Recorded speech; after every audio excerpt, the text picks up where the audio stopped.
She didn't raise her voice. She didn't shout. She didn't cause a scene. She did something worse.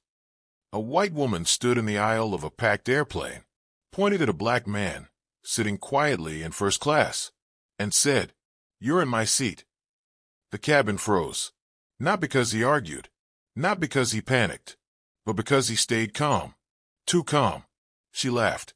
She crossed her arms. She said, "I know first-class passengers, and you're clearly not one of them." People looked away. Phones came out. No one spoke. The flight attendant checked the ticket. Something didn't add up.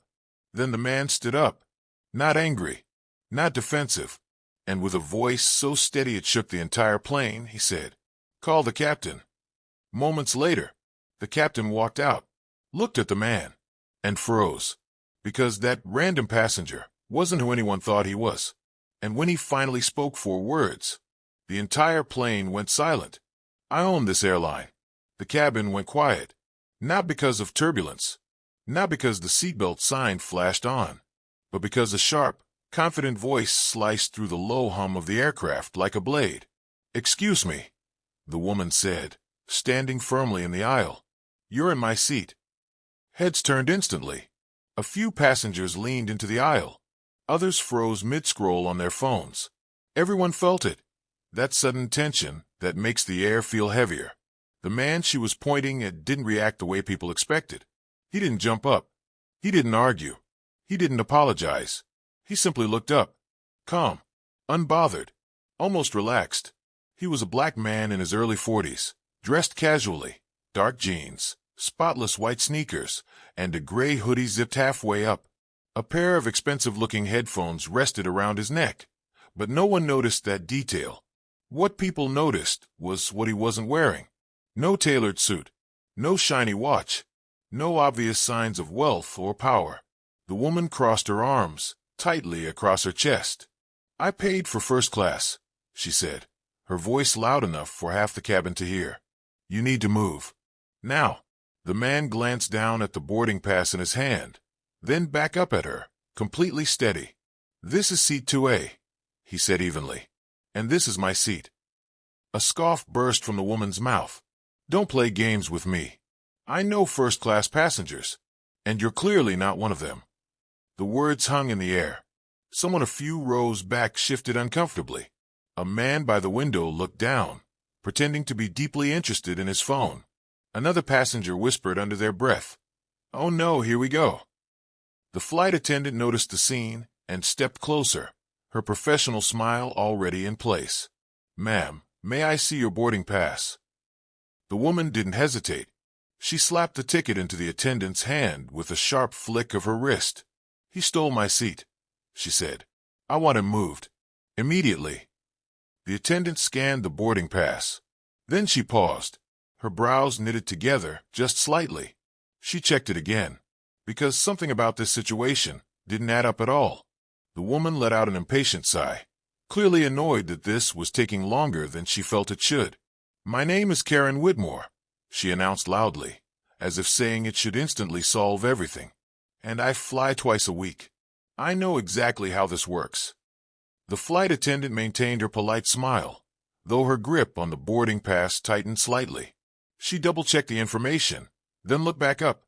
"Ma'am," she said carefully, "according to this, your seat is 3C. Karen's confident expression cracked for just a moment. "That's impossible," she snapped. "I always sit by the window. Always." She turned sharply toward the man in seat 2A, her eyes narrowing. "Just admit it," she said. "You saw an empty seat in first class and decided to try your luck, hoping no one would notice." The man slowly reached up and removed his headphones. He placed them gently on his lap, taking his time. His movements were controlled, deliberate, not rushed, not defensive. "Ma'am," he said calmly, "I boarded early. I sat where my ticket told me to sit. This is my assigned seat." Karen laughed, a sharp, humorless sound that turned a few heads again. "Assigned," she said. "Please. People like you should be grateful just to be on the plane." The words hit the cabin like a sudden drop in altitude. A woman across the aisle gasped softly, her hand flying to her mouth. A teenage boy 2 rows back lifted his phone, angling it discreetly toward the scene. The flight attendant's smile vanished. Her voice grew firm. "Ma'am, that comment is inappropriate and unacceptable."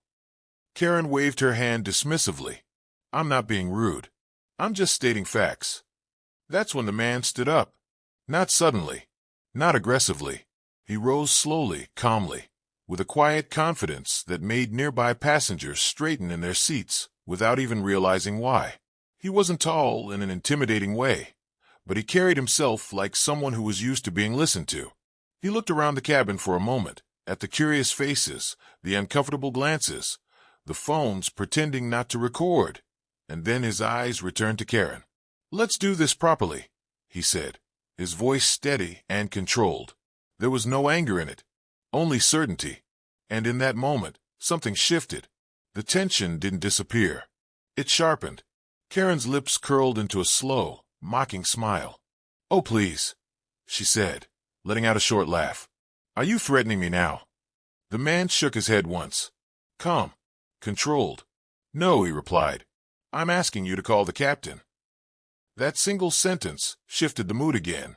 The flight attendant hesitated, glancing between them. "Sir," she said carefully, "is there a serious issue here?" "Yes," the man answered. "There's been a misunderstanding, and it needs to be addressed properly. Officially."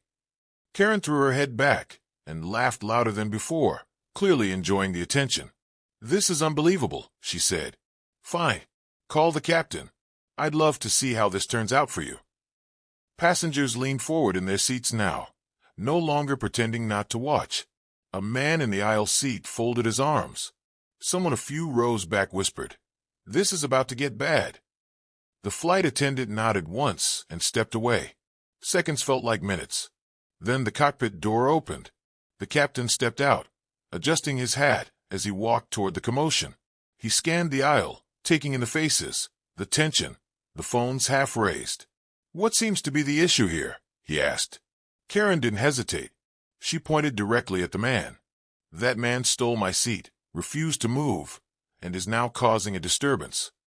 The captain turned toward seat 2A. And then something unexpected happened. His expression changed. Not confusion, not irritation, recognition. His eyes widened just a fraction. His posture straightened instinctively. "Sir," the captain said slowly, I didn't realize you were on board today." The cabin froze. Karen blinked. "What?" The man offered a small, polite nod. "Good afternoon, Captain." The captain swallowed, then addressed the cabin. "Ladies and gentlemen, please remain seated for a moment."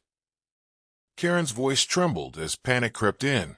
"Why are you talking to him like that?" The man finally spoke again, his voice quiet but unmistakably firm. "I own this airline." The silence was absolute. No whispers, no shuffling, no breathing anyone dared make too loud. Karen's face drained of color. "That's not funny," she said weakly. The captain didn't smile. He didn't hesitate. "Ma'am," he said clearly, "this is Mr. Marcus Reed, founder and CEO of Reed Airways." The cabin erupted into hushed disbelief. Phones rose openly now. Passengers whispered his name. Someone quietly said, "Oh my God." Karen stumbled backward, gripping the armrest for balance. No, that can't be true. He doesn't look like." She stopped herself. Too late. Marcus Reed looked at her calmly, his expression unreadable. "Like what?" he asked. She opened her mouth. Nothing came out. The captain continued, his voice steady. "Mr. Reed regularly flies anonymously to experience the airline the same way our passengers do." Karen's hands trembled. I didn't know," she stammered. Marcus nodded once. "That much is obvious." He turned to the flight attendant. "You handled yourself with professionalism. Thank you." Then his attention returned to Karen. "You didn't question my ticket," he said quietly. "You questioned my right to be here." Karen's eyes filled with tears. Not from guilt, but from humiliation. "I didn't mean it like that." Marcus gave a small, sad smile. "That's usually how bias works," he said. "You never think you mean it." The captain cleared his throat. "Ma'am, please take your assigned seat in 3C." Karen walked down the aisle in silence. No one moved. No one spoke. They didn't need to. The plane took off smoothly, lifting into the sky as if nothing had happened. But everything had. Marcus returned to his seat, placed his headphones back around his neck, and stared out the window as clouds rolled past. The cabin slowly settled, though the tension lingered like an echo. Then Marcus stood once more. "May I have your attention?" he said calmly. Every head turned. "I'm not sharing this to embarrass anyone," he continued. "I'm sharing it because this happens every single day." He paused. In offices, in stores, in schools, on planes. The cabin was silent. "Respect isn't about how someone looks," Marcus said. "It's about how you treat them when you think no one is watching." Some passengers nodded slowly. Others looked down, reflecting. "When you assume someone doesn't belong," he continued, "you reveal more about yourself than about them." He let the words settle. Then he sat back down. The flight continued. Karen never looked up from her seat again. And somewhere between takeoff and landing, dozens of strangers learned a lesson they would carry far beyond that plane. You don't need a suit to own the room, and you never need permission to belong. If this story made you uncomfortable, good, because discomfort is where growth begins. This wasn't just about a seat on a plane. It was about assumptions, about bias, about judging who belongs before knowing the truth. Remember this. You don't need a suit to deserve respect, and no one needs permission to belong. If stories like this matter to you, stories that expose truth, challenge bias, and remind us to think twice, backhand index pointing right, hit the like button. Backhand index pointing right, subscribe for more powerful real-life stories. Backhand index pointing right, and share this video, because someone out there needs this message today. See you in the next Story Sparkles.